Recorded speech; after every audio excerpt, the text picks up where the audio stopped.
Good morning, good afternoon, and good evening, everyone. And thank you very much for being here. And most of all, happy International Youth Day. Welcome to the third online youth consultation for the Youth Declaration. Armand, you will please silence your microphones so we can hear each other properly. And first of all, I'm going to introduce myself. My name is Sofia Bermudez. I'm an education advocate from Argentina, and I'm a representative of the UNESCO SDG for Youth Network. I also want to remind you that at the bottom of the screen in the Zoom, you can see an icon that it seems like a glove, and there you can find the interpretation for 6 different languages, so you can hear in the languages you prefer. And before continuing, I would like to give the floor to Peter, my colleague, who is going to be Master of Ceremony today with me. So welcome, Peter. Hi, Sophia. Thank you for the wonderful intro. So my wonderful colleague, Sophia, has already introduced me. My name is Peter. I'll be the Master of the Ceremony alongside Sophia, which is a great honor to do. And I'm here for the advisory committee of the Transforming Education Summit. Now that Sophia mentioned all this exciting stuff and wished us a good embarking on our International Youth Day, I'm going to bore you a little with the technical stuff before giving her the floor back. To ensure orderly meeting today so that everybody can express their opinion and so that we can hear all of your perspectives, we are going to have to put in place some housekeeping rules so that everybody can hear everybody and we can have a respectful place here. I'm going to read them out loud. Our colleagues are going to post them in the chat so that they are at your disposal. Now, if you are not a speaker, please turn off your camera and microphone, both of them. And of course, when you will be speaking, you will be allowed to turn them back on. Be respectful toward others, especially speakers. Now, this online consultation, as I said, is all about listening to young people's voices, so do not interrupt. But also, if you are a speaker, please be mindful of the time limit. We're going to be repeating this over and over again. We will cut you off, and there will be no mercy. So on that note, any aggressive and disrespectful behavior is not allowed. We have zero tolerance policy. If that should be the case, you would be muted or removed from the call based on severity. Now, if you are under 18 years old, please turn your cameras off and please put only your first name on the user for safeguarding issues. If you have any questions about this in terms of the housekeeping rules, feel free to write them down in the chat, and our amazing crew of people behind the cameras that are pulling the strings are going to be at your disposal and will answer you as soon as possible. Now, if Sophia agrees, I am pretty sure I covered all of it. So with that, to find out more about how you can engage in this meeting, Sophia will tell you more intel on that. So the floor is back yours. Thank you very much, Peter. Totally, you cover everything about the technical things we have to consider and have in mind to have a respectful session today. And we're going to also share in the chat these housekeeping rules so you can have it in mind. And we also would like to tell you that in today's discussion, we will be discussing about different questions regarding your views on transforming education. We are really excited about that. And in order to register for the speakers list, we will also share in the chat a Google form where you can register your name and the question you want to respond also. So please keep that in mind. And without any further ado, we're going to present our first speaker, Mr. David Senge, who is Minister of Basic and Senior Secondary Basic Secretary Education and Chief Innovation Officer for the Directorate of Science, Technology and Innovation in Sierra Leone. He's also co-chair of TESS Advisory Committee. So it's an honor to have you here, Mr. David Senge, and the floor is all yours. Thank you, Sophia and Peter, and all the young people for inviting me and giving me the distinguished honor to engage with you. I think it's really wonderful. First of all, Happy Youth Day. And it's really amazing that we're here today talking about the Youth Declaration and having a consultation.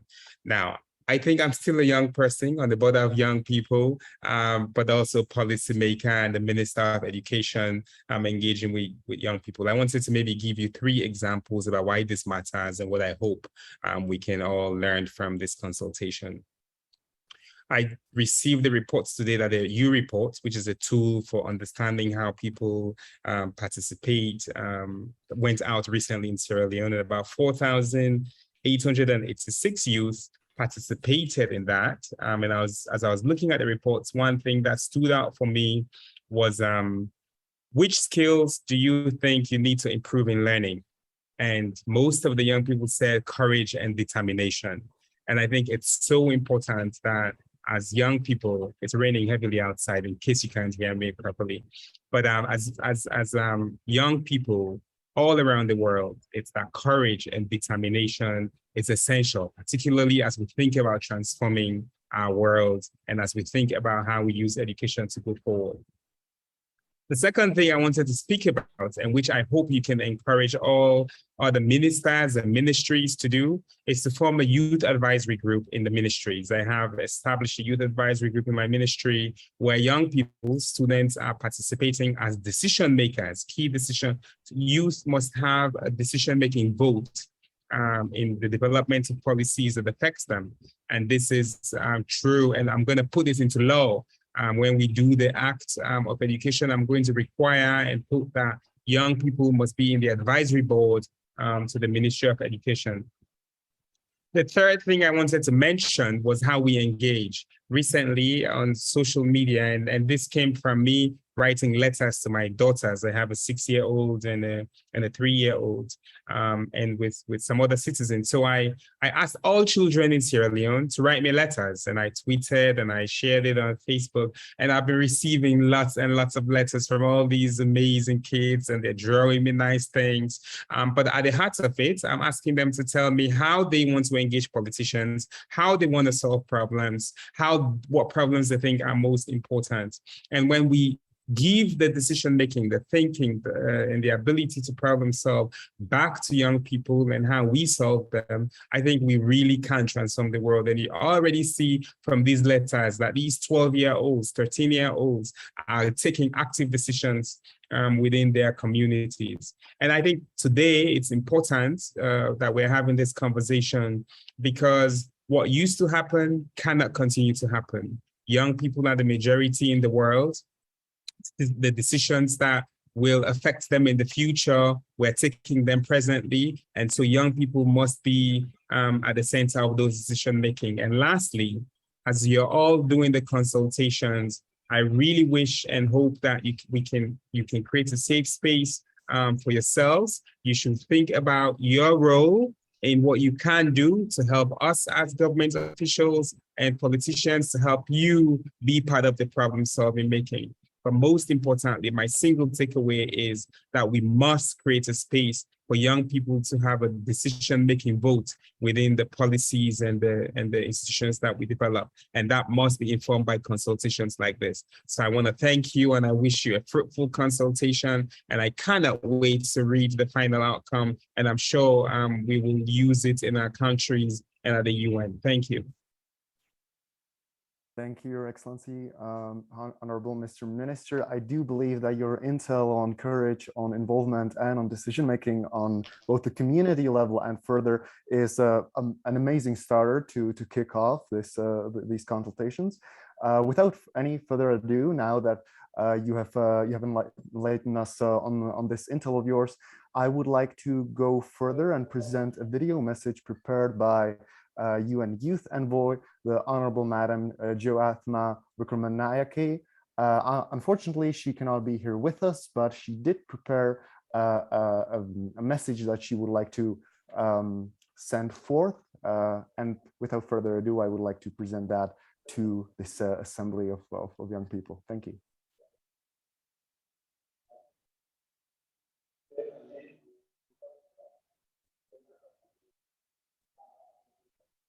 I believe we cannot hear the video. And marking it with an important consultation on the Youth Declaration for the upcoming Transforming Education Summit. It's been exciting to see the work young people worldwide have put into the Youth Declaration so far. I would like to recognize everyone involved in sharing your perspectives and actively co-leading. With the Transforming Education Summit around the corner, we must remember that we are amid a global learning crisis, which disproportionately affects young people, particularly those from vulnerable and marginalized communities, including young women and girls, LGBTIQ youth, indigenous youth, young refugees, and so many more. Every day, young people bear the biggest brunt from ongoing education-related challenges like education budget cuts, the digital divide, low rates of climate literacy, lack of gender transformative school curricula, and so many more challenges. Let us remember, education is not something nice we can do for young people. It is a fundamental human right, a global public good, and a public responsibility. Despite some progress on SDG 4, the COVID-19 pandemic has really set us back regarding access to quality education. We are off track, and to achieve the 2030 agenda and ensure a more sustainable, equitable, and peaceful future for all of us, we need positive, transformational change in our education systems. This change must be inclusive, sustainable, long-term, and ultimately ensure a shift in the status quo. The work leading up to the Transforming Education Summit has been promising. The pre-summit in Paris included the first global youth consultation for this youth declaration and brought together decision makers and young people side by side for powerful intergenerational dialogues on transforming education. Since then, a global online youth-led consultation was held in July, gathering inputs from over 400 young people, and youth-led grassroots consultations were also hosted, having brought together more than 500 young people around the world. Together, as we honor and celebrate young people's powerful roles as agents of change, I urge you to make your recommendations and commitments to transforming education as ambitious as it can be. Speak up on the issues critical to you and your community. Ensure that the Youth Declaration reflects young people's collective, non-negotiable demands for a better education and consequently a better present and a better future for all of us. To truly transform education, our work does not end with the launch of the Youth Declaration or the summit itself. More than anything, we need to ensure that young people are engaged in a meaningful, diverse, effective, and safe manner at all levels and every step of the way as full-fledged partners and not only beneficiaries. I look forward to working hand in hand with all of you in making that a reality, and I wish you fruitful discussions on the Youth Declaration. I'm excited to see its final version. Thank you.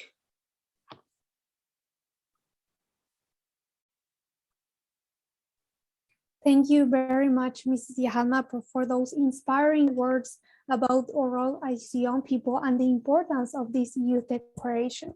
As the UN Youth Envoy mentioned, we all as young people in our different countries, we face different contexts and challenges. That is why it's so important to hear about the diversity of young people's voices, and that's why we're organizing these online consultations and also the in-person youth consultation that Ms. Yahalma mentioned, that it happened during the pre-summit. As she mentioned, we've conducted so far 2 consultations, the in-person and the online consultation on July 19. And also young people from all over the world conducted over 15 grassroots consultations in their communities, reaching more than 500 young people. And with the direct consultations, we've reached more than 1,000 young people in this process. Many more were engaged through the U-Report poll led by UNICEF, the world's largest lesson survey, social media activations, and reading contributions from key organizations and networks. Also, last but not least, we want to thank the European Commission for being a champion for education and for supporting youth engagement in Transformative Education Summit and during these Youth Declaration consultations.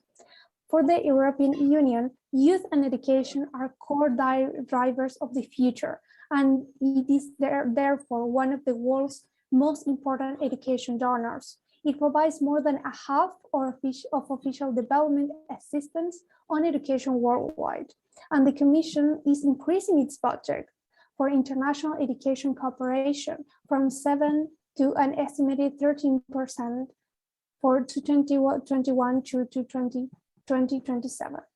It supports partner countries to strengthen their education systems so that youth has access to quality and inclusive education and learn the skills they will need for employment. The European Union is committed to work not only for, but also with youth. And last year, the European Union appointed the first youth sounding board, and so it will launch the first youth action plan for external action to improve the integration of young people into the European Union's foreign policy efforts.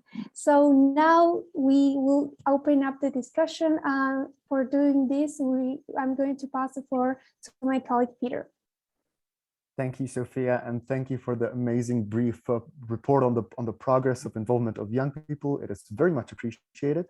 For all of the rest of you, now comes the time. That you actually get the mic, you actually get the floor, and that the world is actually yours.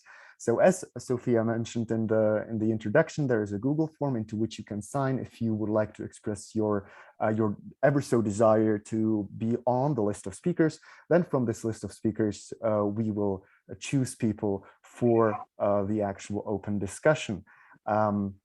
Now, I would like to thank everybody who has already signed up on this list of speakers. They can find it in the link, I do so believe, in the chat.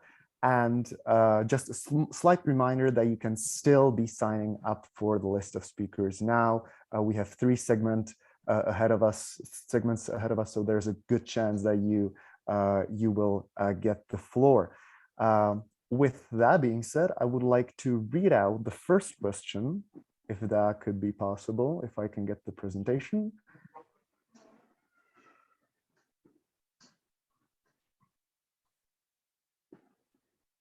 I cannot read the presentation.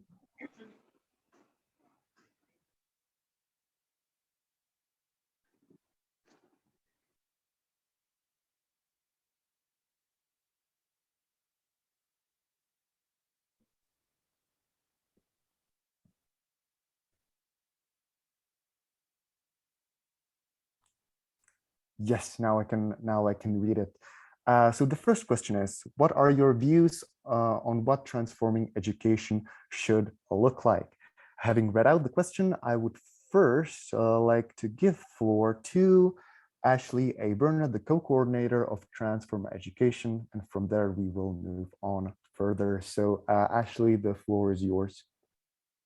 Thank you so much, Peter, and thank you for sharing this floor with us at Transform Education. In times of crises, it is really important for us to address the causes of the crisis. And in this case, we know that whilst crises affect us all, some of us are at a greater and increased risk based on our gender, our class, our location, and other identities. The education crisis is gendered. If we are really to transform education, we must address gender inequalities and devise solutions that end gender stereotypes so that everyone has a chance to succeed in and beyond the classroom.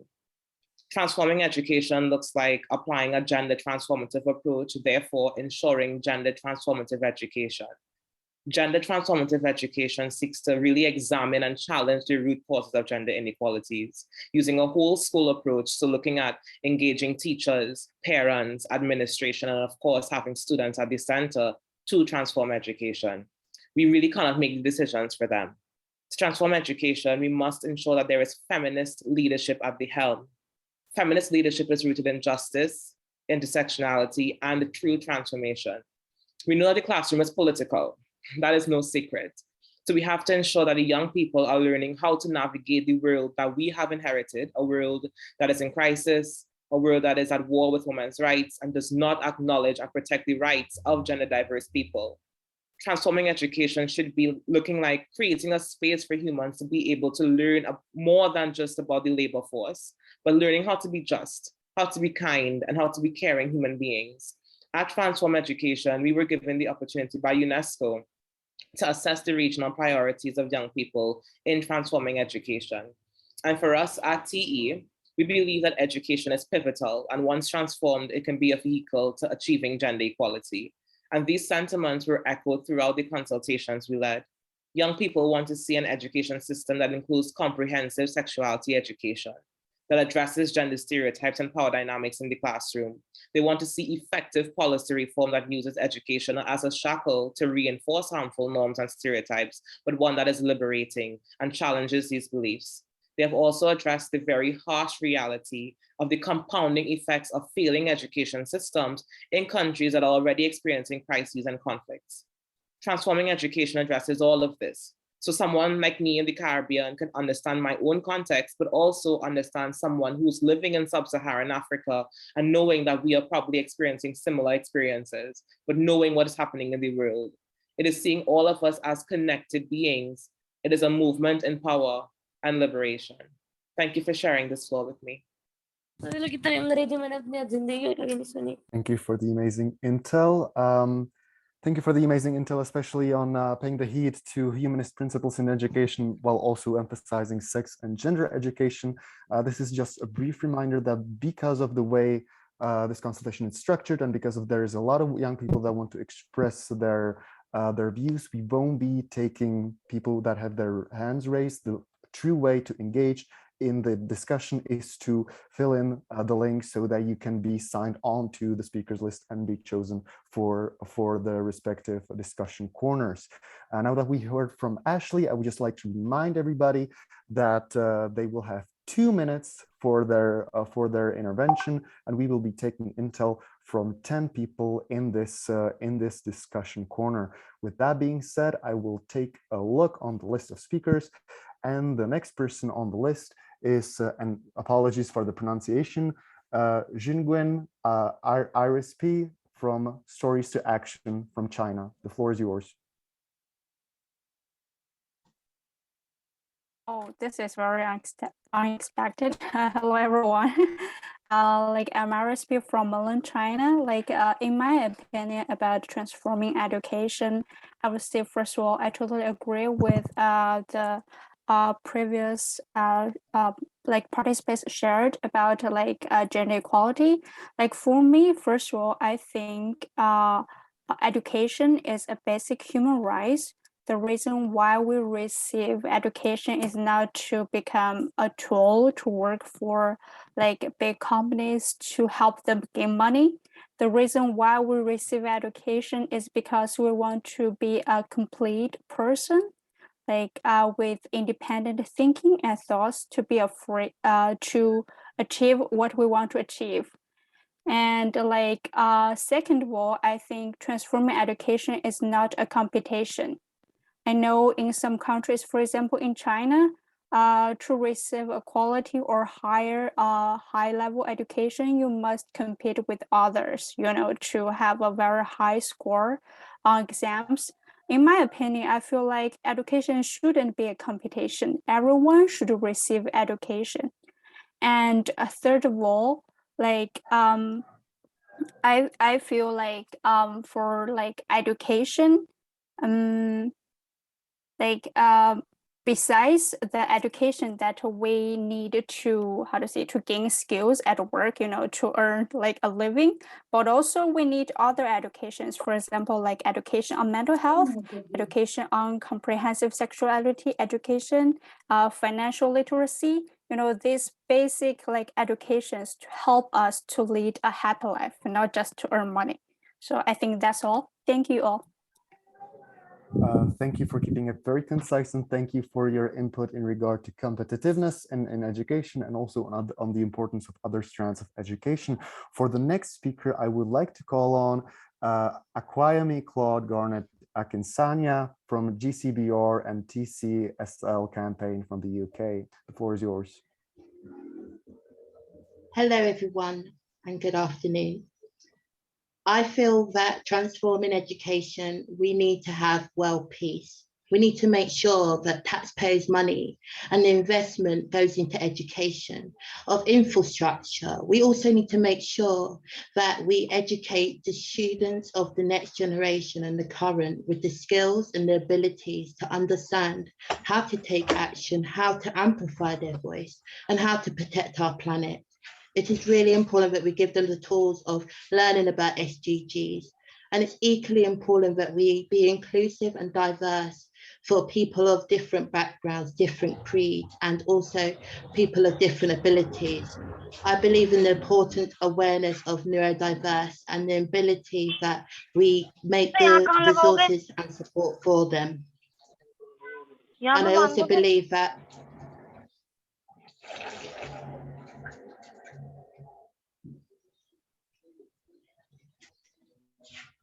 Thank you very much. And I also believe that we need to end commodity education and make education be about education, to have a vision of a successful education system for all.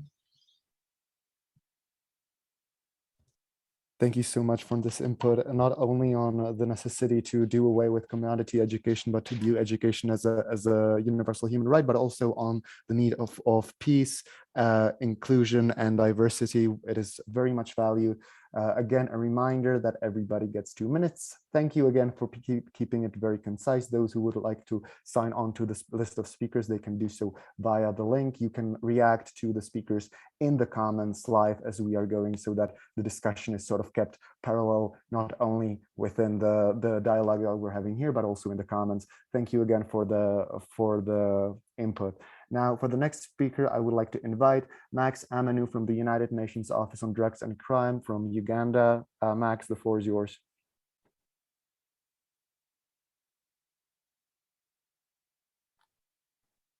All right. Thank you so much for the opportunity. I am sitting right here in the 2 capacities. I am a member of UNESCO SDG for Youth Network, and I also serve as the Youth Advisory Board member to the United Nations Office on Drugs and Crime, that is UNODC. For such an interesting discussion today to share the views from the youth perspective on what transforming education should look like. And in my opinion, transforming education should also be incorporated in all aspects of life. For example,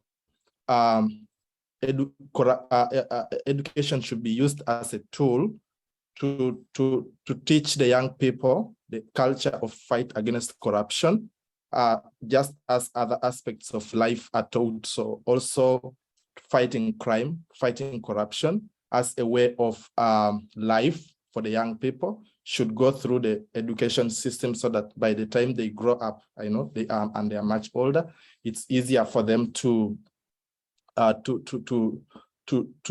remember, just like they remember other things in life.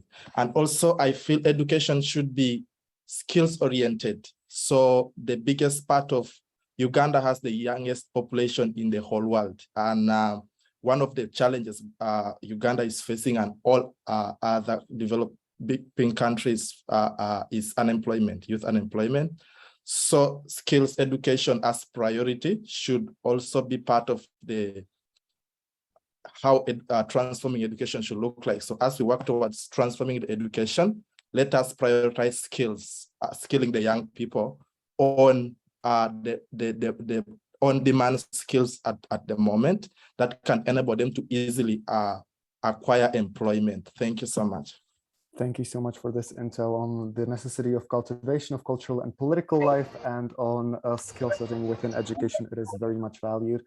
I would like to invite to the floor a colleague from the student constituency, the amazing Khalid Siaria from the Student Matrix from India. Khalid, the floor is yours. Thanks a lot, Peter, for having me here. I'll just begin with a few basic points that we have in terms of transforming education. One is that we need to get more access and voice for students. The transformation should not merely happen in terms of the governments coming together and deciding what education should be like or something of that sort, but students actually getting a voice in terms of what it is meant to be. Second point is that we need connection across societies and across the globe. So currently we are segmented in terms of Europe is working alone. African education systems are working upon themselves. Asia Pacific is segregated. There's an attempt with the Global Student Forum, and I feel there's a lot that needs to go on from our efforts in terms of bringing all these student systems and education systems together so that we all can learn from each other. Most importantly, that education has to be equal in terms of rural and urban areas, the rich and poor schools. A lot of countries across the globe have education systems in which the private schools are there for rich people, the government schools or the public health infrastructure or the public educational infrastructure is not that good. And that leads to a lot of differentiation in terms of the skills that are developed, the opportunities that are available and the platforms that are available to students, and also in terms of their overall growth and exposure. So we need to work in that format. And fourth and most importantly, we need to see education as a holistic and community approach, not just about students, but as a family as a whole. So we've seen what happened with Malala Yousafzai. So when the community does not want a particular section of people to be educated, what we are seeing in Afghanistan, for example, or in a lot of rural areas where people don't understand the value of education. So they'll naturally, there's a lot of dropout rates, they're not getting access, then there's gender discrimination. So we need to basically, when you're talking about education and making policy in that format, so we need to also target communities and in that sense, talk about awareness and resource building and capacity building so that people understand its importance, send their people to school. And then we also bridge that gap between unequal educational structures in the private and public schools, in the rural areas and urban areas, and the developed world and the developing world. We bring all of this together and bring an equal educational society. With this, I'll wrap up. Thanks a lot, Peter, for this opportunity. Thank you for wrapping up. Thank you for being concise. Thank you for the intel on unifying structures on the holistic approach and on the need of integrating education within communities. I would like to pass the floor on to Laura Gestrepo from the Global Refugee Youth Network from Colombia. Laura, the floor is yours. Thank you so much. Sorry, my internet connection is not really good right now, but I will try to make a comment on this. So for us, I think it's really important, and that's something that we've been fighting for so many years. That is the inclusion of so many refugees into the education system.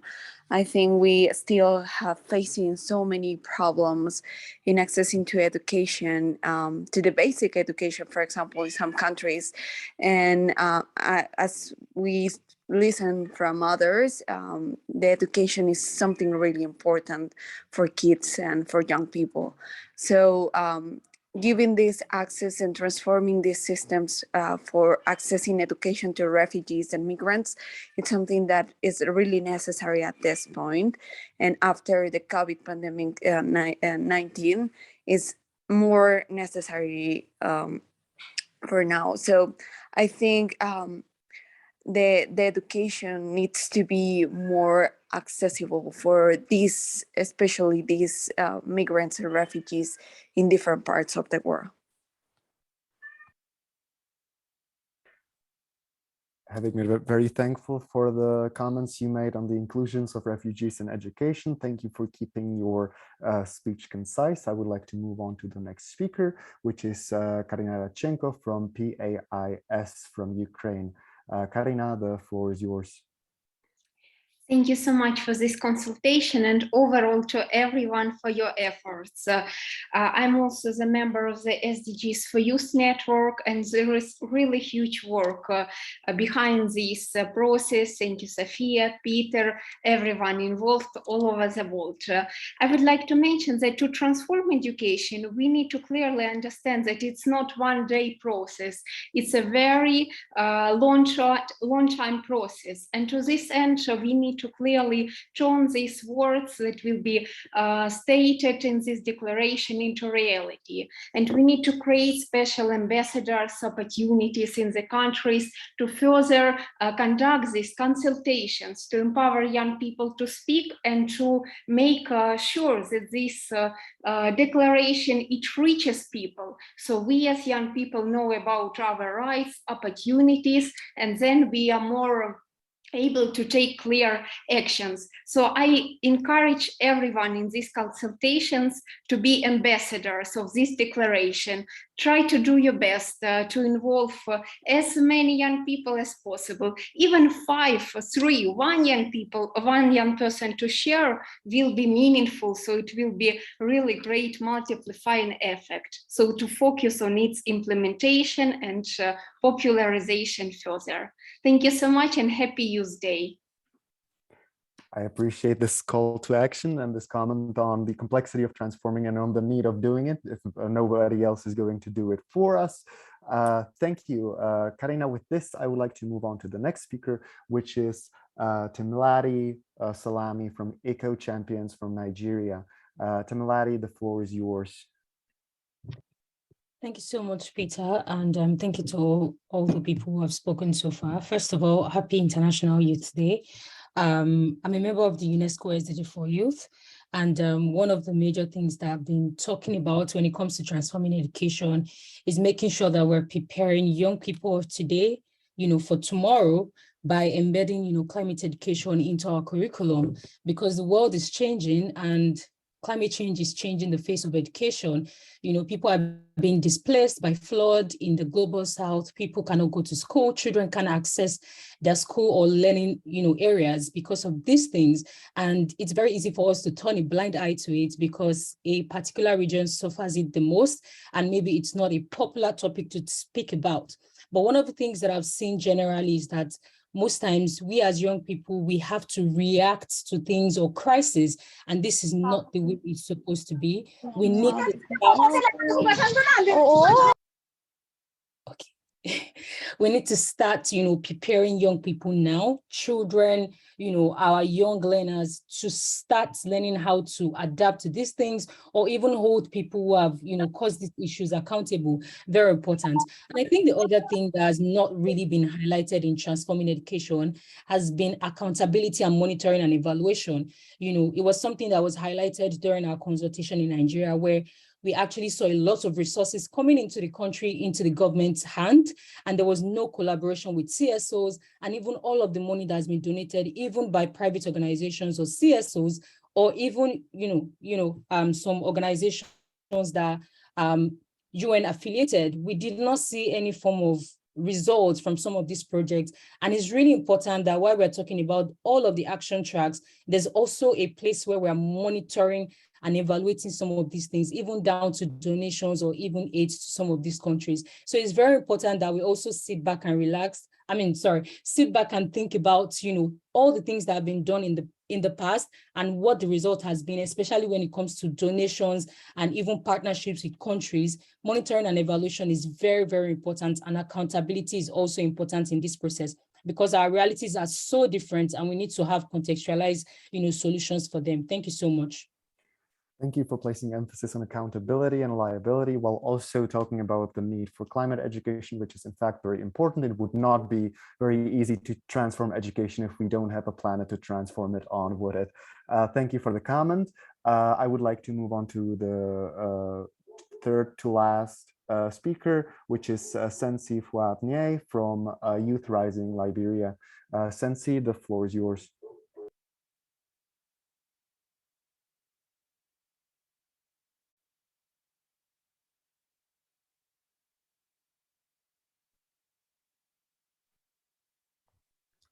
Do we have the speaker in the Zoom call?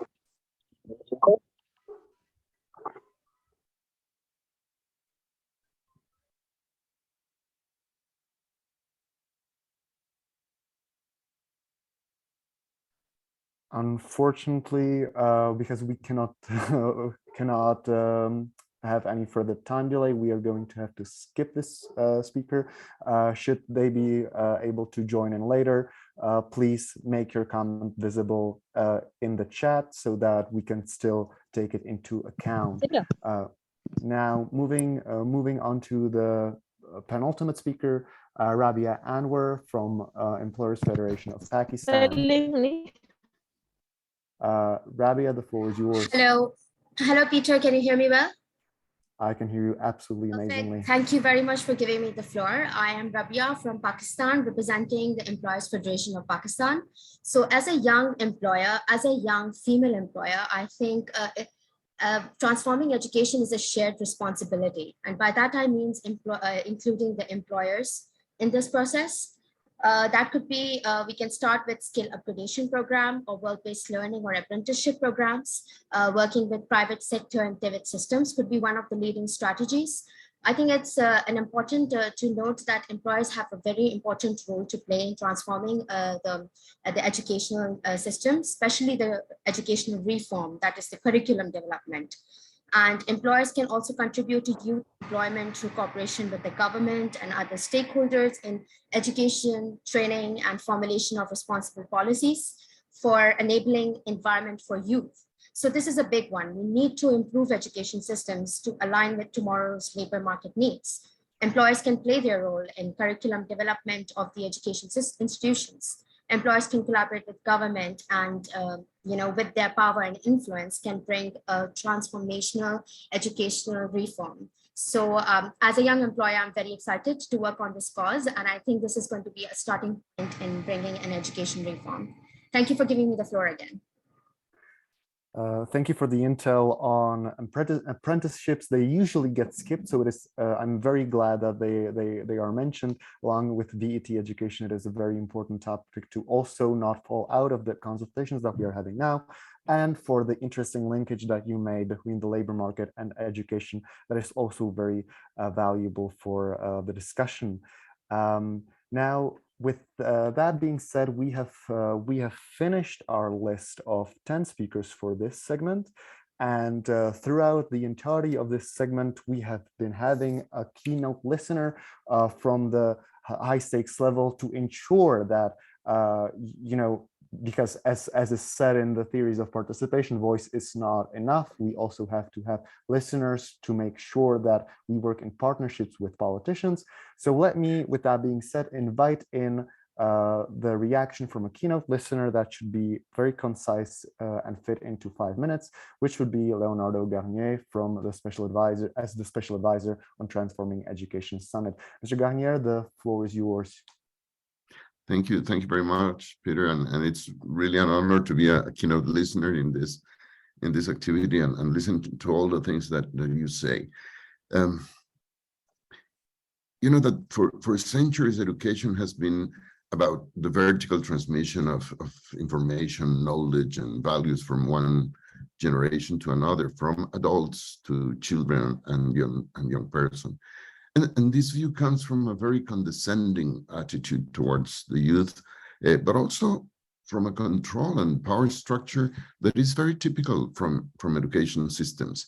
Education ministries, education institutions, schools, they tend to be very, very conservative, partly because they reproduce society, which is important, but also because of this adult-centered culture. And this is not something that is easy to change, as some of you have commented in your views. Of course, there have been moments in history when this has been challenged. During the 60s and 70s, those were such times, and like you today, I was young then, and those were very impressive times. I remember a graffiti in the Paris movement in France said, "Be realistic, ask for the impossible." And that was the feeling at those times. And in terms of education, there were lots of challenges. Just one example was Paulo Freire from Brazil, the great educator, saying that education should be for liberating the learner and not just for transmitting information. The problem is that was in the 70s, and then we had a terrible crisis in the 80s. Very conservative politics became predominant in the world. Education budgets were cut, teachers suffered, enrollment rates fell, education as a whole suffered. And now, as you said at the beginning, we are like in a deep crisis of education, not just because of the pandemic. The crisis was there before the pandemic. Millions of children and young persons are out of school, and even many of those who are in school are not really learning properly. So as you said, this has to change. And you mentioned many of the ideas that on how education has to change. On the one hand, yes, it's a question of access to really good education opportunities, but it's also about the meaning of education. So I'd like to center my comments on some of the things that I've been listening for a long time as a teacher, as a Minister of Education, now listening to you in many meetings with students in Latin America. And I mentioned just 5 things.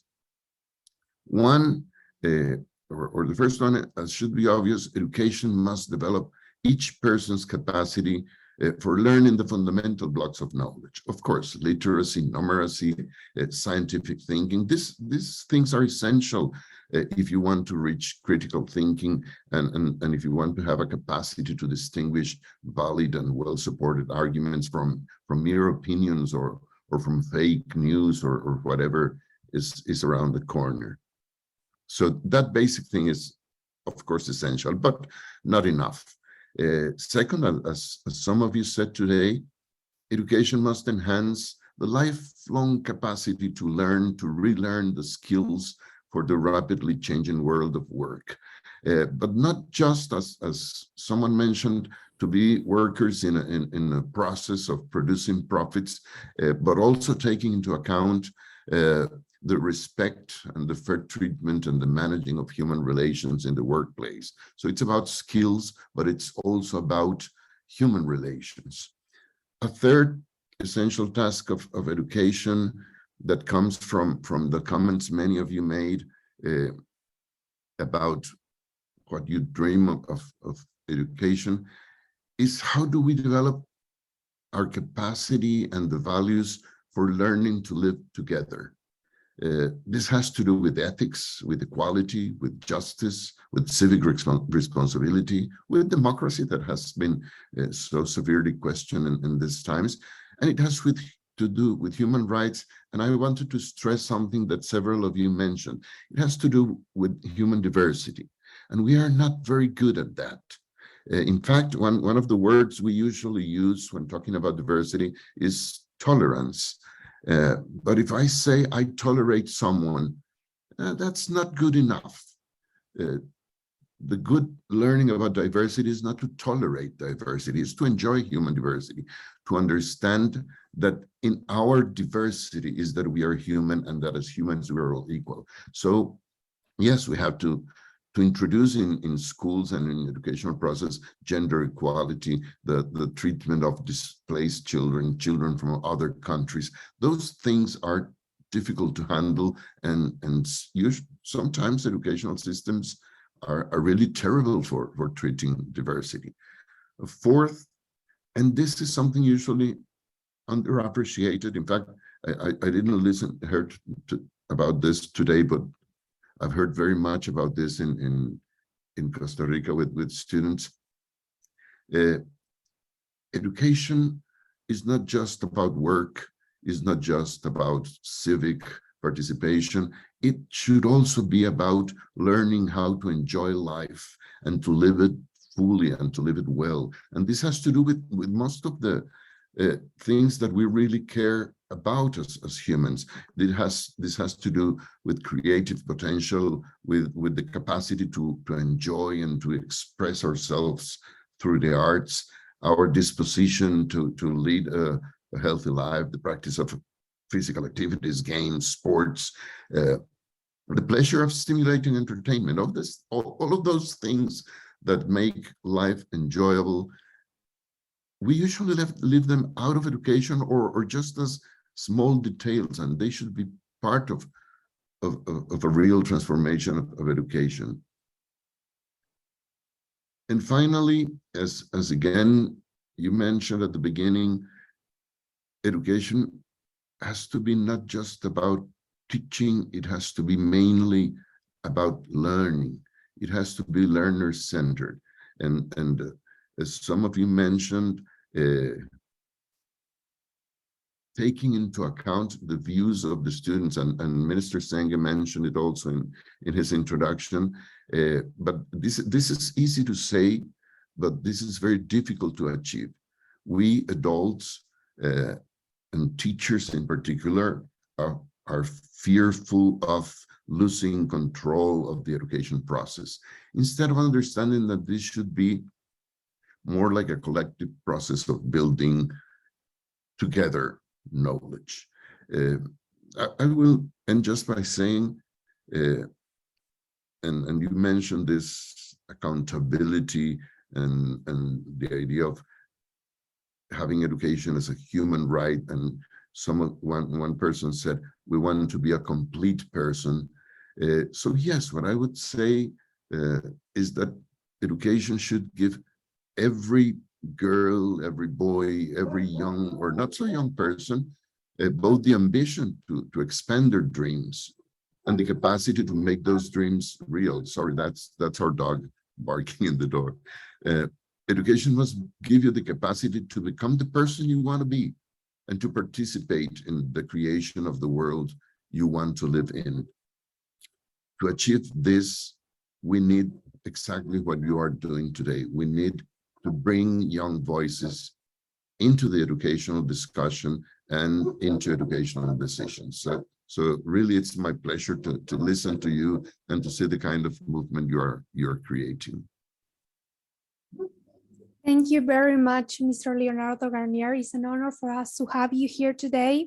And I think it's really powerful what you mentioned about thinking about the meaning of education for us. In order to create this new social contract for education, we have to rethink of the basics, rethink the meaning of education for us, and also working this in our communities, as you mentioned, to work in this grassroots mobilization for more young people and members of the society in general to join our global movement for education. So now we're going to pass to our second segment. And for this discussion, we have other questions. And in the meantime that the question is shared on the screen, I'm going to read it to you. And this question is, what are your recommendations to decisions and policymakers, including governments, civil society, international organizations, the United Nations, and others on transforming education? And to open up this discussion, first we're going to give the floor to Cynthia Nyongesa, GPE Youth Leader. So Cynthia, the floor is yours.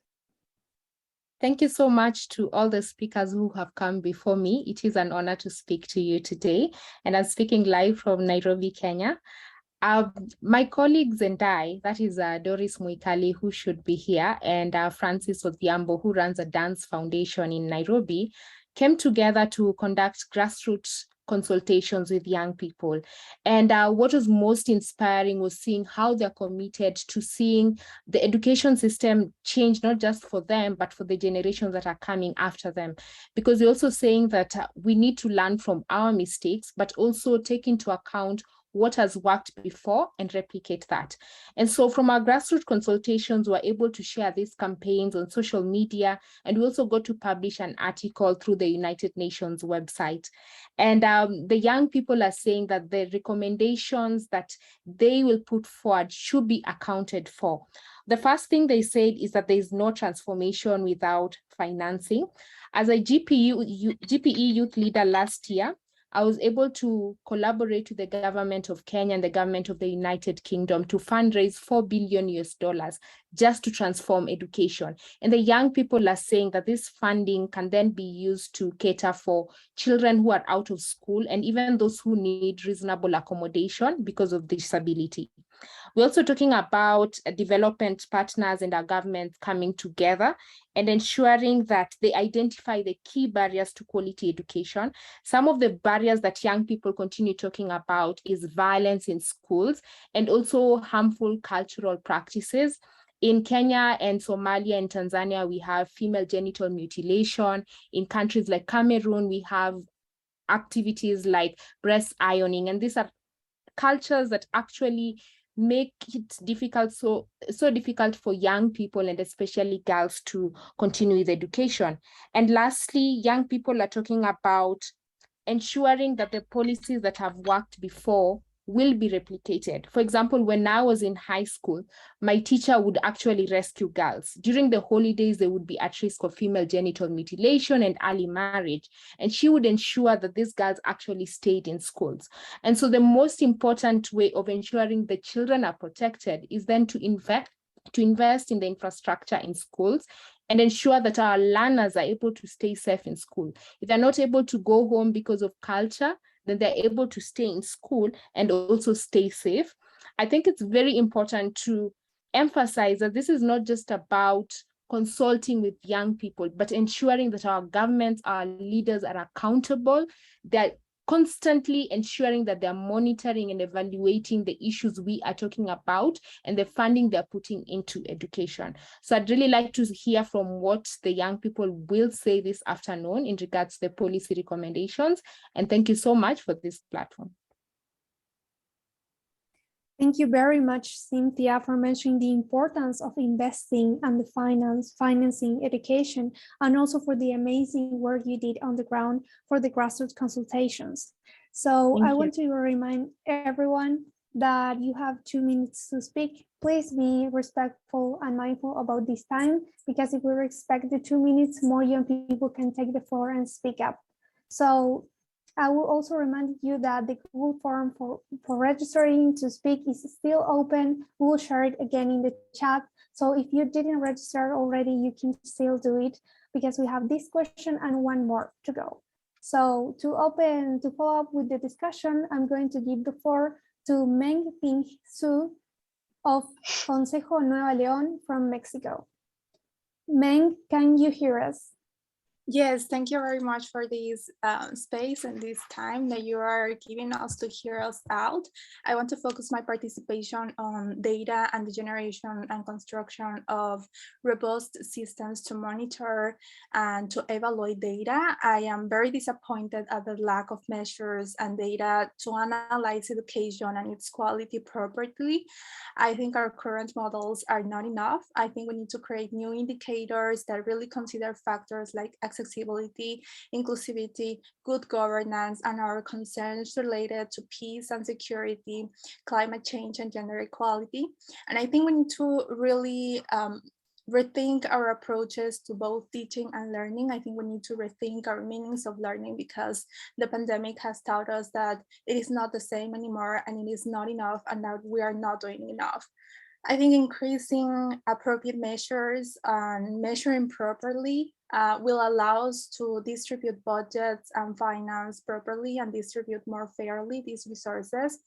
And I think really teaching the youth one thing will allow us to change the world in 100 ways, but that will only happen if the system let us. So I invite everybody to create a kind of world in which the young really can be young and that we can enjoy our youth. Thank you very much, and I hope everybody else, and happy birthday. Thank you very much, Meng, and thank you for reminding us about the importance of evaluating data, not only evaluating how are the progress of educational policies in our countries, but also what we do with that information and that data. So now we're going to give the floor to Shania Ashley Masuko Dejarme of ISO from Philippines. Thank you so much Shania? for the opportunity. to be part of this discussion. My name is Ashley. I'm from the Philippines. I think that decision makers must prioritize peace education now more than ever. As countries buckle under increasingly polarizing national politics, as we live in the age of disinformation, and as a generation, we try to survive coping with mental health issues, with climate change, with inflation, with the pandemic and violent extremism. Our generation must be able to acquire skills, knowledge, values, behaviors that allow us to live in harmony with ourselves, with other people, and with the natural environment. However, I think an important nuance to peace education is that it must begin with localization. By understanding how local communities are being impacted by such global issues, this is how we can begin to cooperate with such communities. That is how peace education can be impactful, can be relevant, can be sustainable, and also sensitive in its execution. Education must evolve beyond its purpose of equipping graduates with skills to simply work in the labor force. It should also teach us how to resolve conflict through nonviolent means, and this educational transformation should then reinforce skills for active and responsible action in societies for the promotion of the values of peace. True to the theme of this year's Youth Day, which is intergenerational solidarity, I think that Generation Z cannot accomplish this task alone, and we should definitely cooperate with older generations to achieve localized peace education. Thank you so much, and happy International Youth Day, everyone. Thank you very much, Ashley, for reminding us about the importance of peace education, about skills, knowledge, and value to prepare new generations for the future of work and jobs that doesn't exist yet. So to keep up with this discussion, we're going to give the floor to Maria Njeri of Njeri Maria Foundation from Kenya. Thank you, Sophie, and happy Youth Day to everyone.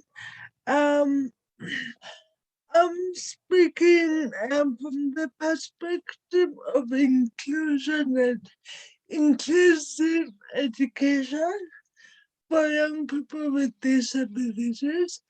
And one of my recommendations is we need to value as a country and as a globe to value the investments we make into young people with disabilities and moving away from just providing access into considering the dynamics that make them able to participate in school.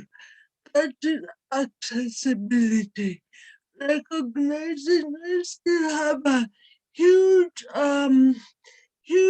burden of stigma and discrimination and cultural perceptions that hinder young people from accessing education. So it's coming up and looking at the finances and the data and taking a more serious approach into investing into inclusive education. Thank you. Thank you, Maria. Thank you for your valuable insights about inclusive education and the importance of investing in accessibility and end the stigma and the discrimination. So now we're going to move on to our next speaker, that is Mireille Al-Arab of Université de Bourgogne-Franche-Comté from Lebanon. I'm sorry for my pronunciation.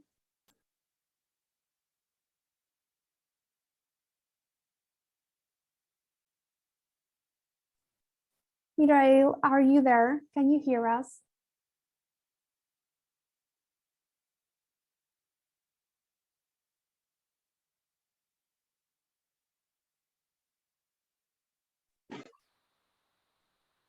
We're going to move on to the next speaker in the meantime.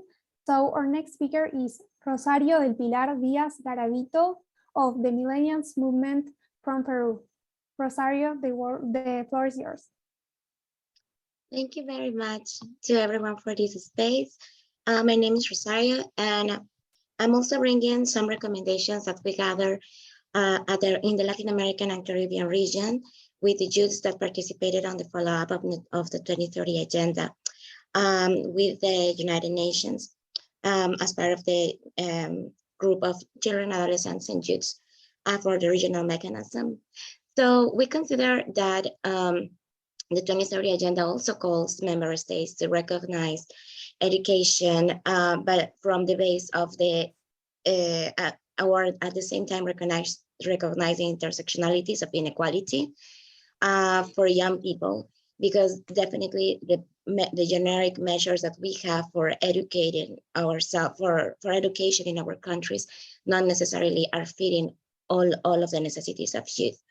We also consider that member states need to reaffirm education as a human right and the base of the most, and the one tool to face one of the most biggest and challenging crises that we are having now and we will have in the future, such as climate change.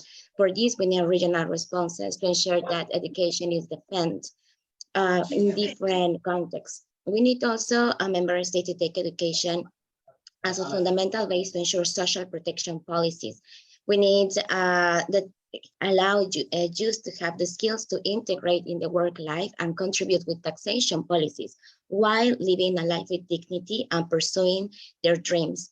We really need, or we call member states as well, to carry out complementary social protection policies, especially for populations in conditions of greater vulnerability, such as youth with, such as income transfer policies that support families and favor the education continuity of youth. We also call member states to mobilize resources to ensure the curricula includes education on human rights, sexual education rights, climate change, and peace building. And we need an education that humanizes us. We also need to ensure the participation of youth in the formal education decision-making processes, ensuring our safety and the autonomy and independence of our voices, mostly in contexts or countries where democracies are under threat, and not necessarily we have safe spaces to have a say. We also call member states to ensure and enable conditions to access to education and work in multi-sectorial responses. For instance, adopting gender perspective policies, addressing, for example, the asymmetric distribution on care or time that young people spend on care, mostly young women and girls, but also to work on the transport policies. We have youth in Central America that express that they are afraid also to, or they don't know if they will be alive after they come back from school, because violence also in their countries is very high. Let's remember that the Latin American and Caribbean region is the most violent region in the world, and this due to criminality and different situations. And definitely evaluate the work of educators, ensure adequate working conditions, continuous training, and offshore evaluation. We also, just to finalize, within these recommendations, we also call member states to increase educational investment in infrastructure, equipment, teaching training, especially in peripheral and rural areas, guaranteeing digital inclusion through policies for connectivity and also devices. Finally, we call member states to improve the link between education and vocational training systems with productive and for the productive and labor world, favoring transitions from education to decent work with and the recognition of our labor rights. Thank you very much for this opportunity. Thank you very much, Rosario, for telling us about the most concerning issues about the young people from Latin America and the Caribbean region. So to move forward with our discussion today on the recommendations you are sharing with us, we're going to go now with the next speaker, who is Abdul Rahman Hussein from WFP from Yemen. Abdul Rahman, are you there?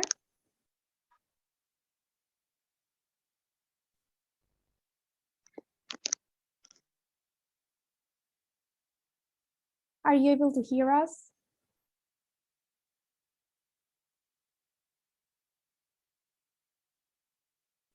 seems that Abdul Raham is not with us, so we're going to move on to our next speaker, who is Severin Sindisera, Indigenous Peoples Global Forum for Sustainable Development from Burundi. Severin, the floor is yours.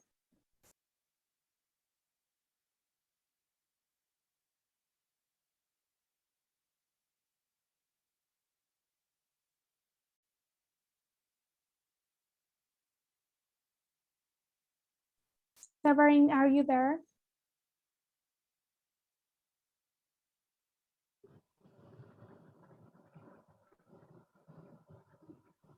Unfortunately, we will have to go on with our next speaker because it seems it's not in the room. So our next speaker is Miguel Pabert Mihotseka of Young Voices from the Sahel UNICEF Green Community from Cameroon. Miguel, are you with us? Hello, everyone. Can you get me? Perfectly. All right. We just want to thank all the previous speakers. I think I remember especially Ashley, who spoke about context in terms of solutions and all that. Permit me to use this very specific example. I have witnessed a local company here in my country, Cameroon, called Recam. They deal in biogas technology. And what they've been able to do is actually establish what they call an experimental farm, which is simply a training and research center. And I was super amazed to see how, students from all over the country actually came to learn biogas technology and so many other good things that they offered. And, this was so inspiring for me, so much so that I actually went on to actually create my own organization, which is Green Community. And what we actually do in our community is that I live in a community where most young girls don't have access to education. And like every African society, most of these young girls actually, frustration, unemployment, and they tend to get pregnant at very early ages. So instead of actually using, skills which I acquired previously, which was biogas, after studying my community, I actually saw that what was more appropriate was actually composting. So I went on to create this organization, which actually, we take these young girls from this community, we train them not only to produce compost, together entrepreneur skills and, basic educational skills, that can permit them to actually survive there. And my recommendation, what I'm simply driving to is that we need the governments, the international organizations to actually promote such centers, that is training and research centers. The aspect of research actually ensures development. And it is about, if you actually witness this, you realize how easy it is to actually attach such centers to schools, to institution, educational institution. And, I'm taking this following all what the previous speakers have said, there's a need to relate our education to the job market and all of that. So this is something that we, the Young Voices from the Sahel, have been really pushing for. We want to create, training and research centers. And this is so flexible because it can go in any field, not only biogas, not only composting, not only renewable energies. It can pretty much go in any field. I just remember recently there were youths from Mali that they contacted us. They actually wanted a training, on biogas production. And we actually pleaded with UNICEF, and we are hoping that this will actually come into play, And this is actually my recommendation, that we need, the governments, the policymakers, the international institutions, we want to have more of these centers. And this will vary, depending on the community, depending on the context, because there are so many solutions to different problems in the communities out there. Thank you. Thank you so much, Nige, for that powerful contribution and the importance of reminding that even when we are all working towards ensuring access to quality education, we have to keep in mind the context, because the solutions are not always going to be the same for each region and country as well. So to move forward now, we're going to give the floor to Nain from Myanmar. Thank you so much for this opportunity. I come from Myanmar. It's a country on the verge of becoming a failed state after the coup d'etat of the military government that happened last year. So in my country, there have been many cases where students under the age of 18 has been unlawfully arrested by the military junta just because they decided not to attend public schools run by the military government and join other alternative pathways of pursuing education that were initiated by volunteers, most of them youths. So based on this experience of coming from a country run by military dictatorship, I would like to urge all decision and policymakers to respect and promote educational and academic freedom. Students should be able to gain access to whatever type of academic knowledge they want to pursue. They should be able to decide on whichever way they want to be educated by, and they should be able to have a say on however they will make use of the education they have acquired. Educational and academic freedom is important because education should never be merely a brainwashing tool for governments to promote their political agenda or for dictatorships to ensure their reign, but rather a catalyst that helps to enrich the learner's life and way of living. So once again, I would like to strongly urge all policy and decision makers to transform education in such a way that it better respects and helps promote educational and academic freedom. Thank you very much. Thank you very much, Nang, and everyone until now, to be really mindful about the time, and Nang, about your really important contribution regarding academic freedom and the importance of young people to decide what type of education they want. To move forward, we're going to call on our next speaker, who is Wanchi Beloni of Yes Academia from Haiti. Wanchi, the floor is yours.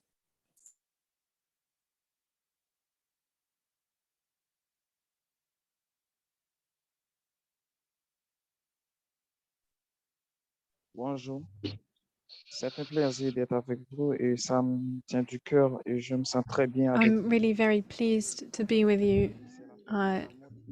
This is everybody's business. It affects everyone. I think education must be inclusive. So all countries are involved, and we mustn't, of course, forget about climate. We are going to have to work with the climate. In Haiti, there are a lot of difficulties in terms of schooling. Some live very far away from the capital, and these people have enormous difficulty in accessing education, schools. Even just basic literacy becomes extremely difficult.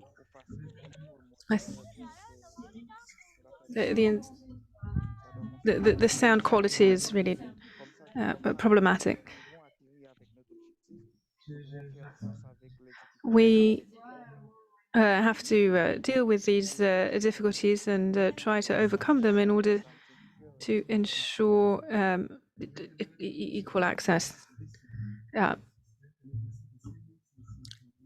you very much, Wanchi, for your meaningful contribution and reminding us about the importance of going to the basics and ensuring everyone can access education, and how we can do that, and how is this the responsibility of stakeholders, of governments, to ensure this at every level.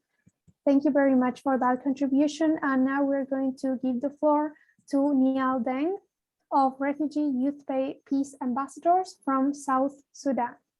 Niall, the floor is all yours. Thank you so much, Sophie. I was just wondering if I can pass the floor to one of my colleagues who will summarize a key point from a grassroots consultation that we held, or if that would be okay. Sorry, you want to comment on the next question? Sorry. No, I was just wondering if I can pass on the floor to one of my colleagues who is also on the call, because I'm not sure he will have an opportunity to speak. He can summarize our talking points and our thoughts. Yes, of course. Thank you very much, Neil. Yeah, Jean-Marie, take it over. Thank you. Yes, thank you so much, Neil, for pushing me to do this. But yes, happy everyone, happy International Youth Day. I am a refugee advocate, journalist student, and a member of the Tertiary Student Network. I'm calling in from Nairobi, Kenya. So I want to focus my contribution on prioritizing inclusive and quality education that is welcoming to refugees and other minority groups that are often discriminated and excluded. And this is the spirit that I think this youth declaration can do as a solidarity to refugees. Refugees and displaced youths are a key demographic left behind in access to education globally. Only 5% of refugees access higher education. Education is a human right, and hence transforming education, it must be inclusive.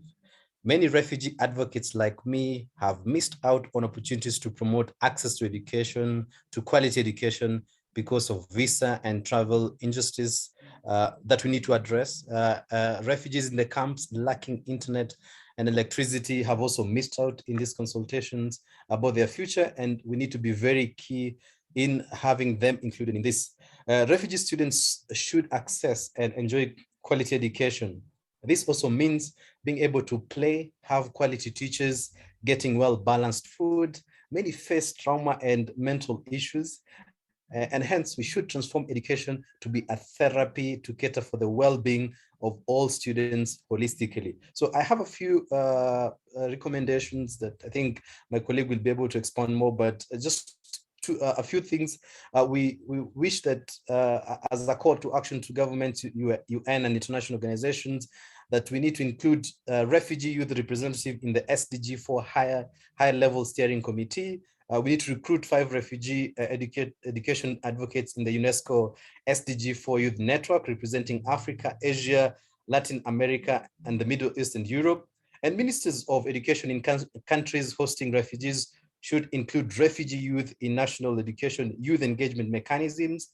Ministers of education in countries hosting refugees should prioritize promoting inclusive access to quality education for refugees by allowing them to access local scholarship or equal school tuitions.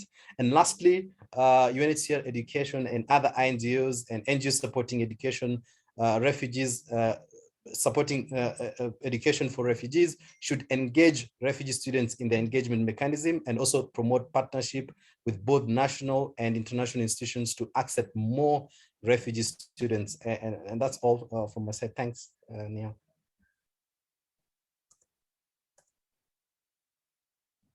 Thank you very much for your valuable insights about the access to education for refugees and the importance and the need of this holistic approach from governments. And now we are closing this second segment. And to close this second segment, we would like to invite to the floor to hear from a reaction from a keynote listener who is Yona Nestel, Senior Education Advocacy and Policy Advisor at Plan International. Mrs. Yona Nestel, the floor is all yours. Thank you so much, Sophia, and happy Youth Day. What an honor it is to be invited into this space. I feel almost starstruck by all the incredible activists from around the world that are here today expressing their opinions, their concerns, and their recommendations on transforming education. You know, I don't have anything prepared. I'm really here as a keynote listener in listening mode. And one thing that's coming out quite clearly to me, and thank you so much for articulating this so clearly, is that education is inherently political, and education is a basic human right. And we are living in a time right now where the world's not only impacted by the 3 C's, as they like to be referred to, COVID, climate change, and conflict. But the 4th C that we're observing is civic space and the shrinking of civic space, the shrinking of opportunities for activists to be, and young people to be involved in decision-making spaces. And also the rollback on rights, particularly the rights of women and girls, and hard-fought progress that we've made on gender equality. So, and the education sector is not immune to this. And TESS as a process is not immune to this because TESS is political. So we are seeing the push and pull, the tug on rights, on the role of equity and inclusion. And it's critical that you, as young people who have been given the space, who have the opportunity to make this youth declaration, to center some of these more quote unquote radical ideas, like decolonizing education, like comprehensive sexuality education. These are controversial issues in the sector, and there are governments out there that do not want them to be featured within TESS and do not want them included in education. There are many governments that think that education is not the space to advance gender equality. That's something that, you know, parents can take care of in the home. If they want to talk to their kids about sex, they can do that at home. And we have to rally against this, and you guys are doing it. So thank you so very much. A few things I wanted to just reflect back from those who just spoke. There was a brilliant comment about data and measurement. That was, I think, one of the first comments that I heard, and a call to action to ensure that we are measuring what really matters, that we come up with new methodologies and new frameworks for measuring holistic education and for measuring equity and inclusion in education. As a sector, we've dragged our feet on that. We go for the low-hanging fruit, which is measuring, you know, learning outcomes around literacy and numeracy, which are also important, but we have to invest in measuring you know, some of the things that are articulated in SDG target 4.7, for example, which is a hugely important target, which I think many of you are referring to in your remarks. We had a brilliant intervention from someone from the Philippines on peace education and the role that education plays in this day and age in combating misinformation and disinformation. You know, a lot of the woes that we're seeing in the world today, I would say, are caused by misinformation and disinformation, and young people and children need the skills to be able to navigate the information highway, if you will, and be able to discern what's real and what's not. And so education needs to impart those skills and competencies. I really want to recognize the comment that was made on disability inclusive education. I've been working in the sector for 20 years. We have not made enough progress in this area. And it is shameful. We must make progress to ensure that every child, every young person, no matter, you know, how severe or mild their disability is, you know, from autism to physical disabilities, is given the same opportunity for learning as anyone else, no matter where they live. So that, and unfortunately, I have to be honest and say that disability inclusion is not featuring very strongly in the Transform Education Summit at all. And I really hope that in the Youth Declaration, issues of equity and inclusion, of gender equality, disability inclusion are really front and center. Of course, you know, climate change, CSE, peace education, you know, I hear these issues coming up time and time again from you guys, from young people. And, you know, the Youth Declaration, you know, the Secretary General has said that youth are central to TESS. So we're expecting that the Youth Declaration was going to have a lot of influence on the final communique of the Secretary General. So no pressure, but whatever goes into the declaration will have a huge influence. And then lastly, I wanted to recognize the young person from Cameroon who spoke about youth innovations. This is something that's very important, and we need to ensure that young people's ideas, their innovations are funded, they're incubated, they're seen as a source of, you know, of solutions to transform systems. You know, oftentimes we, you know, think let's get like KPMG or like a big, you know, McKinsey, like these big, you know, consulting firms to come up with new ideas and innovations. And in fact, there are so many brilliant ideas within communities that young people are coming up with. We just need to pay young people properly to incubate their ideas and to be able to scale up their solutions. So I think I'll stop there, and thank you very much for the opportunity. Madam Advisors, thank you so much. Your words bring very true, and it is quite obvious that they come from a place of honest conviction.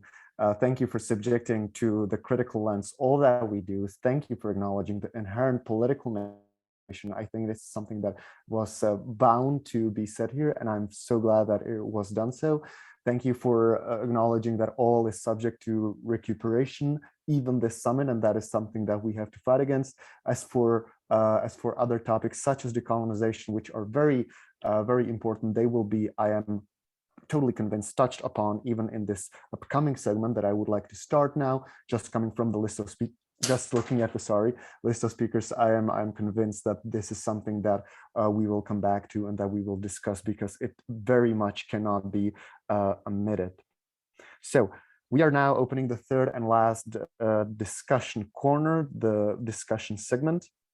I would like to present the question of this segment, which will be subject to your discussion. The question is, what are your commitments and actions toward transforming education? First of all, I would like to pass the floor to my colleagues within one of my colleagues within the SDG for Youth Network, Ilan and Verga. Please, Ilan, the floor is yours. Thanks, Peter, and good day. Good day, everyone. Happy International Youth Day. My name is Ilan and Verga from the Philippines, and also representing UNESCO's SDG for Youth Network. And it's really been a privilege being part of the youth consultation since the very first one, as well as hosting our own grassroots consultation here in the Philippines. Truly, this whole process has been extraordinary. The efforts of this whole youth declaration process to include so many young voices from all countries in such a meaningful way, despite happening during a pandemic, it's amazing. And it's really a perfect representation of the commitments of youth towards transforming education. As a young person, as a former student, and now a teacher, I join many of you in being our own agents of change.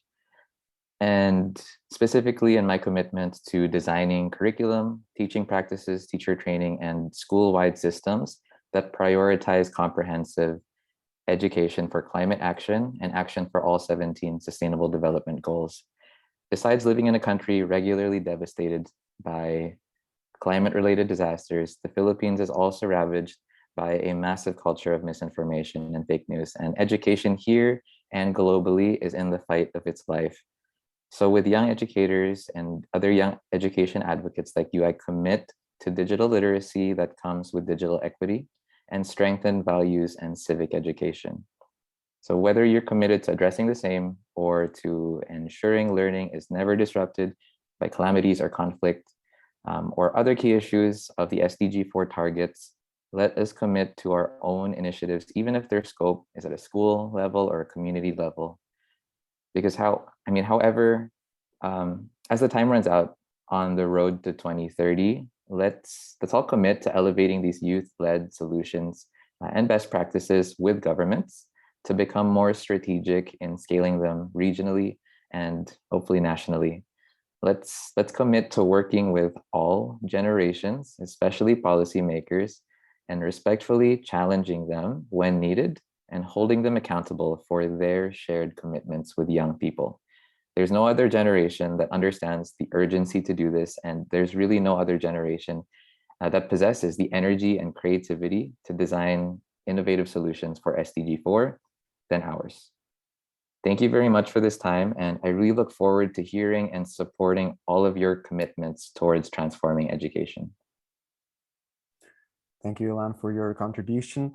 We will now start with the 10 youth participants in this, young participants in this discussion. I am just giving a heads up to remind everybody that they will have 2 minutes for their intervention. And now speaking on, having already mentioned neo-colonialism, you will now get to hear me butcher the names of every single one of the people on this speakers list. So first, allow me to pass the floor to Polwate Dananyaja from the Rajata University of Sri Lanka. The floor is yours.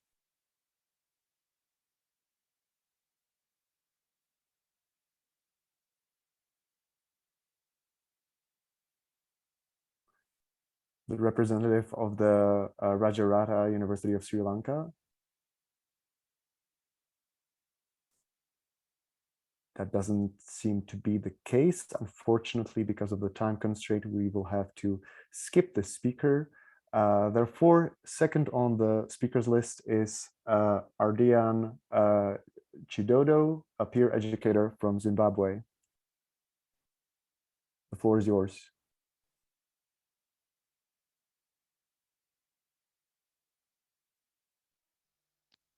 Okay, I would like to start by congratulating you. Happy International Youth Day. So, I personally, I suggest that us as Zimbabweans here, we should introduce Education 5.0 based on practicals rather than theoretical learning, which helps the learners or students to be innovative in a way that they should create their own jobs at the end. And again, we have managed to take action by introducing organizations which caters for the less privileged people who are not capable to pay their own school fees up to the tertiary level. Our another commitment and action towards transforming the education is the resuscitation and the revamping of the economic setup and also the revisitation of the legal frameworks governing our own country, which must promote the educational rights of individuals in a country. The education must be free. We have adopted the philosophy of one of the great national political icons, Mwalimu Julius Kambarage Nyerere of Tanganyika, which was renamed Tanzania, which is very helpful. It ensures that students are focusing more on the practical learning. So as for now, these are the measures that we took in the trajectory of transforming the education sector. I thank you. Thank you for your contribution in regard to practical learning, and thank you for being concise with your time. We will now move on to the third speaker, which is the second speaker, which is Maria Coelho from Portugal. Maria, the floor is yours.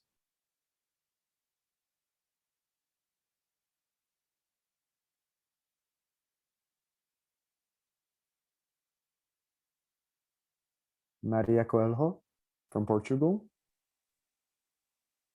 As Maria is not available, Hi, sorry, can you hear me? I think we can, yes. It's from Portugal, right? Yes, Maria, please go on. Okay, so it's me. Hi. So, I think education should be focused on today's problems, our nowadays issues, for the development of actions that take young people to be more proactive on their communities, on the way that they actually learn and the way that they want to learn. The contents should be more focused as well on the development of critical thinking to take students to be more active on their learning and to create tools for them to know how to learn better, since they're already going to spend the rest of their lives learning. As a high schooler, since I'm a high school student, I'm committed to help to mobilize students and our young people from my community for them to have critical thinking about education, their classes, their professors, and of course, how they learn and how they want to learn. Thank you. Thank you for the statement and for the contribution.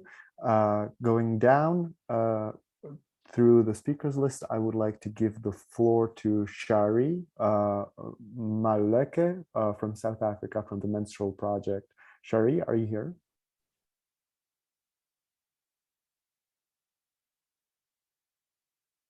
Shari Maluleke, are you here?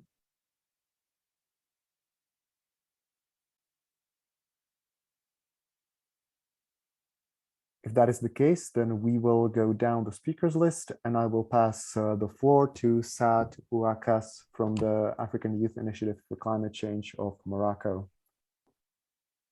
Thank you very much, delegates. It's really great to share our commitment and contribution to this discussion. So on the personal level, on the local level, we're committing as Moroccan youth to engage in well-being education and ensuring well-being of students in schools. And that is done by empowering students themselves for self and peer support, empowering teachers and parents, and working with school stakeholders how to reinvent the school programs and curriculums to make them friendly for children's mental, physical, and sexual and reproductive health. On the regional level, we're also working with different youth organizations and different stakeholders to ensure global education, ensure exchange between different students and schools to make sure more openness and more intercultural exchange between those students. And that's a call for all young organizations out there to join hands and take the lead as young people in ensuring global education and mapping the way for this new area for cultural exchange in education, so that we as young people can move forward with this agenda by a youth-led approach. And also a final call is also ensuring to work on civic education on the personal and national level, in the sense of preserving the values, the traditions, and also the different ethics that young people must grow and learn to be engaged citizens on the national level. So it's also a job for us as young people to engage in that with different stakeholders. And thank you for giving me the floor. Thank you for sharing, for continuing the tradition on this call of coming from pure experience and sharing good practices. It is very much noted down and very much appreciated, this sort of view from Morocco, and also imploring to mobilization and calling for action. It is very much appreciated and will be noted down. Thank you, Sad. I would like to pass the floor to Azonegbo Wenceslas from Benin. Azonegbo Wenceslas, floor is yours.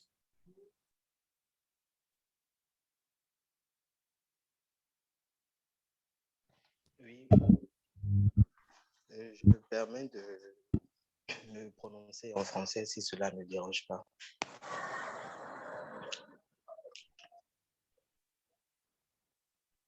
Allô, vous me recevez? Yes, can you hear me? So,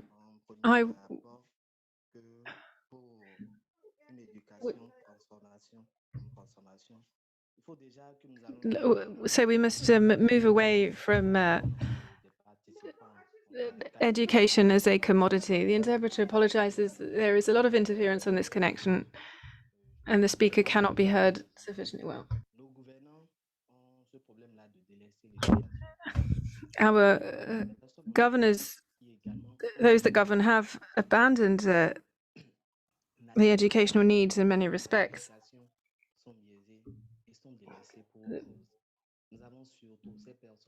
We have lots of people with intellectual handicaps, learning disabilities, and others who have been left to their own devices.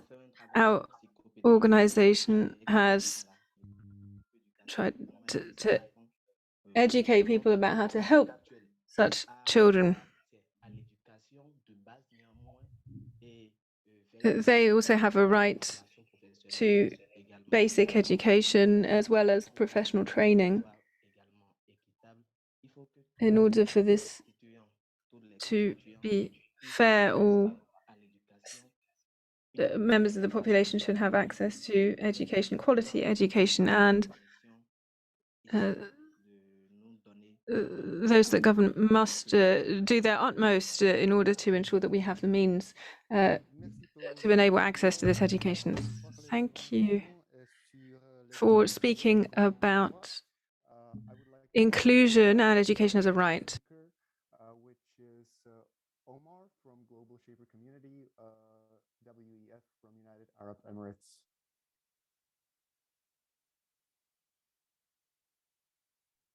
Hello, assalamu alaikum. Hello, everyone, and it's an honor to be here. I'm coming to you guys from Abu Dhabi in the United Arab Emirates, and I and several members here from the Arab Youth are very much affiliated inside the education system here in the UAE. I'm a part of the World Economic Forum Global Shapers community. I'm a big advocate of education overall, and I'm a part of the Abdullah Al-Ghair Foundation for Education, which I am a youth advisory council member. And I'm being a big advocate of education here in the UAE. I think the region has been noticing the need to really upskill and be prepared of what is expected to come in the coming years. And there's a recent study that has been done in which they found out in the MENA region, we're expected to see an increase in unemployment with around 100 million Arab youth out of employment. It's a scary number to imagine, and obviously there needs to be things done at a global level to try and mitigate and ease those numbers down a bit. We're doing as much as we can at a local level to really try our best to really make sure that we upskill the individuals within our local basis and also at a regional scale by spreading awareness. So one of the initiatives that we're doing as Global Shapers is actually reaching out to the schools. We know the impact that it has when you have that mentorship aspect and actually reaching out to the students themselves at the young ages. So we're actually providing them with what they're expected to see in the coming years and giving them that reality of what is going to be needed in the job market. So that's an initiative that we're taking on and hopefully trying our best to expand it at a local and regional level, hopefully even global. And I think that many of you can take on this role and do so within your local communities. Really just grab a community of youth that are ambitious of the topic and reach out to the youth from these schools themselves. Make sure that it's you that's contributing and really being a part of that change. And I think that this would really accelerate these efforts. So looking forward to hearing from you guys, and thank you for the opportunity. Thank you, Omar, for the call to action, and thank you also for sharing your personal experience on the grassroots level and on working within your community. It is very much appreciated. I would now like to pass the floor to Aminata Sila from Gambia.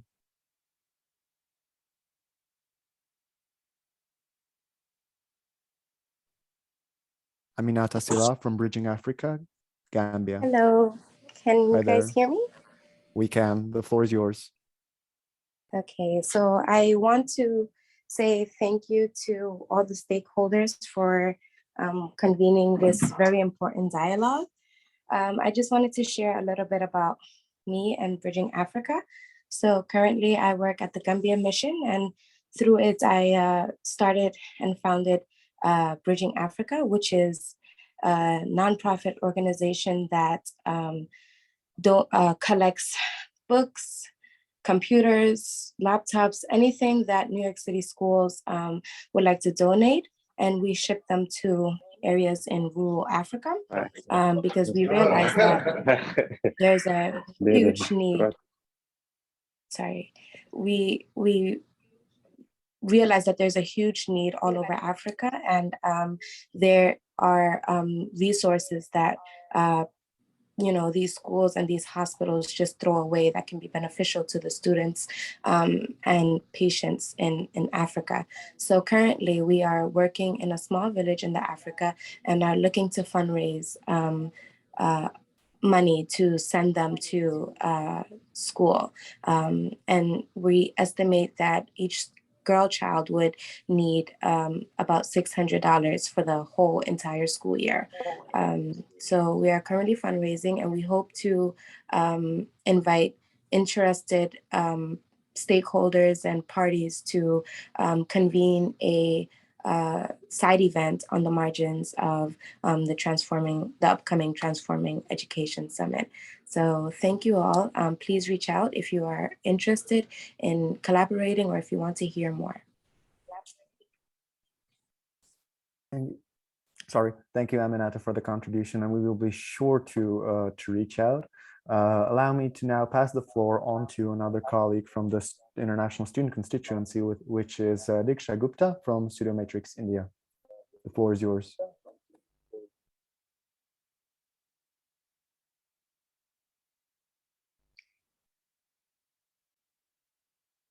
Yeah, am I audible and visible? I can hear you now. May I start? So, good evening. Good evening, all. I'm Diksha Gupta. I'm from India, and I am representing Studomatrix in this platform. So, according to me, education should be such that it should touch and inspire lives. It should inculcate good habits and manners. So, through education, we can fight the different pathetic problems like climate change, deforestation, and dramatic levels of pollution. I believe that moral education should be specially emphasized because I believe that the kind and compassionate young people can bring a plethora of positive change in this world, which is cruel to nature, environment, and other species with whom we share Earth. By doing this, we can solve all the problems that our nature faces. We are the fortunate ones who have been blessed with the chance to raise our voices. We should use this voice for all the unprivileged people who don't get a chance for education. Education should be made accessible for all. I come from a country where the youth population will increase in the times to come. Students should get their voices to speak about the problems that they face, and it should be addressed by collaborations. Besides, I think focusing on education, especially of women or adults who want to kickstart their education journey, should also be our priority. Thank you for the chance to speak. Thank you for the really naturalist approach with the mantra of having to share the planet within all of our species and adjusting our education as such. I would like to now give space to our last speaker, which is Maria Ramirez from En el Semáforo Se Aprende from Mexico. Please, the floor is yours.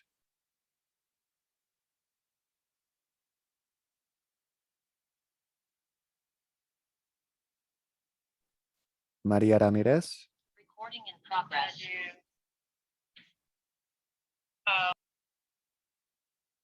Okay, Maria doesn't seem to be present.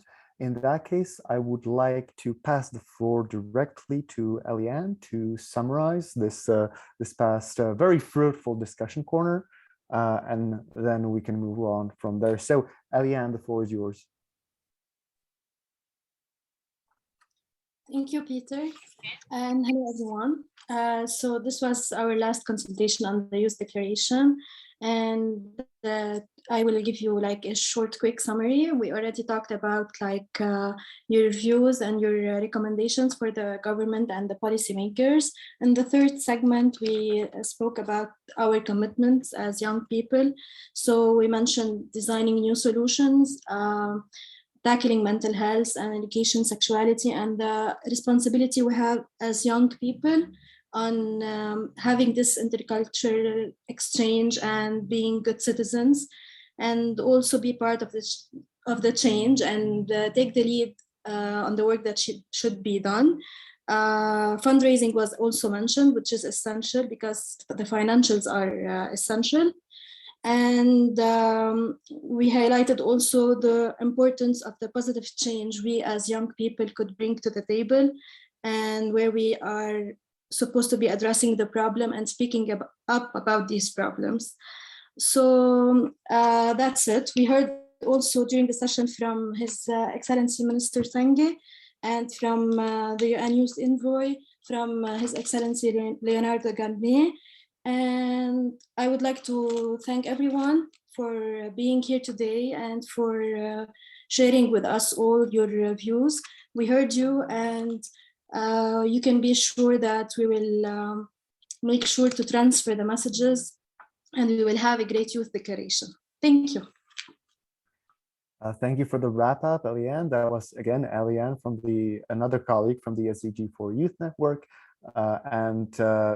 Keeping with this brand, I would like to now present Kanisha, also a member, who will tell us more about the next steps and the road to the Transforming Education Summit. So Kanisha, the floor is yours. Thank you so much, Peter, and happy Youth Day, everyone. It's such a pleasure to kick off this exciting Youth Day by hearing all of your passionate and transformative ideas. I am incredibly excited about the work and the road after this Youth Declaration consultation. As many of you know, this is our third and possibly the last consultation we have, which is such an exciting opportunity for us because now we have the time to read the Youth Declaration and prepare this document to be incorporated in the follow-up mechanism of the Transforming Education documents. As your representative on the high-level steering committee, it is my responsibility to ensure that your transformative ideas are incorporated in the discussions that we have. I'm incredibly excited for the pathways that are going to be now branching out of this Transforming Education Summit happening in New York in September. I hope that all of you continue your activism and your ideas and not only share them. As young people, we have the vision, we have the ideas, and it's time that we no longer only share our ideas, but take the time to actually start acting and transforming education by committing to education as well. We must all unite hands and join forces in transforming action in local movements, in local spaces, and our regions. Someone said earlier that we need to be the ambassadors for this Youth Declaration. And that's exactly it. There's over 400 of us in this call today. And if we don't go back to our own countries and take what we have learned from our peers back to our home countries and start working on actually rebuilding our education systems, the momentum is going to be lost. We've known for a long time that education needs to be transformed. We've known for a long time that we need to meet the targets for SDG 4, but the difference lies in action. And so I stand here with my hands folded to all of you, asking to commit, asking to transform education in your local regions.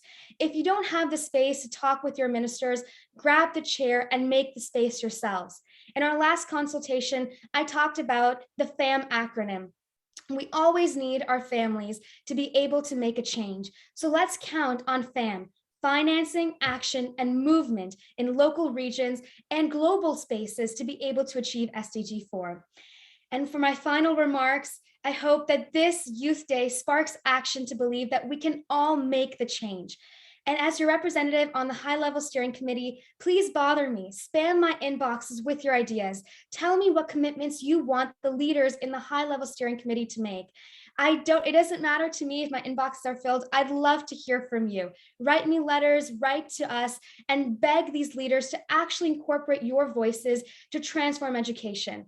Thank you all for this great space today. And I hope that there's anything you guys can take away from this talk today is that we need to be at the forefront. We were there to transform climate action. Let's be here to transform movement towards sustainable education and quality education in all of our worlds. Thank you so much. And it's a great pleasure to hear all your great ideas today. Thank you so much, Kanisha, for the contribution and for the enthusiasm. I can attest to what Kanisha was saying. Do bother her. She enjoys it quite profusely. Her inbox is already filled to the brim, and she can never, she's never getting tired of it. Now allow me and my colleague Sophie to give some closing remarks, after which we can go out there and make it count. I do want to emphasize that what we are doing, we are not treading in unmarked territory. There has been swaths upon swaths of young people and students in the past, using the exact same rhetoric as we are. And I think if there is a message that we should carry with us, it's to be mindful of their legacy. It's to know the past of the student and of the youth movement, to be vigilant and to be aware of this, to fulfill what in the dialectic of the pedagogy of the oppressed is called not merely pure activism, but also reflection. Because yes, we as young people, we are a brute force to be reckoned with. We are, as has been the message in the 50s, that through young people comes the future. But it is when we actually go and learn and read about the history of the student and of the international youth movement that we become unstoppable. Of when we take the literature of authors like the pragmatist James Dewey, of Paulo Freire, of Frantz Fanon, of Gaetari Spivak, of all of these important figures, and we open up the topics that are still a bit frowned upon and viewed as radical, topics that have been mentioned by you, such as decolonizing education. So let's keep that in mind, and let's just keep in mind that today it is the youth to whom the world belongs. So with those words, I would like to pass on the floor to Sophie, who will give you her final remarks. Thank you for the chance of being your master of the ceremony. Thank you very much, Peter, and thank you to everyone who joined today. It was really inspiring to hear from all of you, from your diverse insights and contexts in your regions, the problems you face, the issues, the challenges you have in your countries. And I would like to say a few things regarding this session. I think it's really important to go back to what Leonardo Garnier mentioned about the importance of rethinking the meaning of education. I am sure that a lot of us were all education advocates and we're doing a great job in our communities, but we have to in order to create this mutual social contract for education and actually create actual changes and transform education, we need to go to on a grassroots level, work in our communities, as Kenisha just mentioned. The work we do in our communities on the ground, this mobilization we do, it's fundamental to create structural changes, to rethink the meaning of education, and to actually create a global movement for education. So thank you all. Please let's keep this conversation, move this conversation to show social media too. Please, if you want to post something regarding this youth consultation, we remind you to use the hashtags Youth Day and also Transforming Education. And you can also tag Transforming Edu, Education 2030 UN, and UN Youth Envoy. Thank you so much for being here today, for celebrating with us International Youth Day, for the amazing work you are doing in your communities. As Peter said, it's fundamental the work we do as young people, and we sometimes forget we are the superheroes of the story. So have a great day.